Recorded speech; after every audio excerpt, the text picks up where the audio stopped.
Ipinaalala ng Malacanang na ang pagpapanagot ang dapat na manatiling pangunahing prinsipyo, hindi lamang para sa mga senator judges kundi pati na rin sa sambayan ng Pilipino.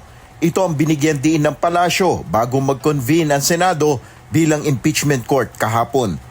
Ang dapat lang po sigurong laging nating tandaan-daan, hindi lang mga Senado, hindi lang sa Senado at Senador, kundi tayo mismong mga Pilipino. Ang dapat na managot, ayon nga sa Pangulo, ay dapat na managot. So, wag na lamang siguro maging daan ang sinuman sa pagtakas ng mga dapat na managot.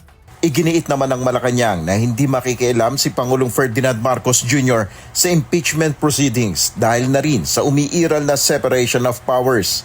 Ayon pa kay Palace Press Officer Undersecretary Claire Castro, mas mabuting wag agad husgahan ang mga senator judges. Pero dapat anyang tandaan ng mga senador ang kanilang sinumpaang tungkulin sa mamamayan. Hindi natin mabibigyan ng anumang paghuhusga sa ngayon. Ang mga magiging senator judges, nasa kanila po yan. Tandaan lamang po nila na sila ay halal ng bayan. Nung sila ay nangangampanya, nangako sila na sila ay magsisilbi para sa taong bayan, hindi para sa iisang tao lamang.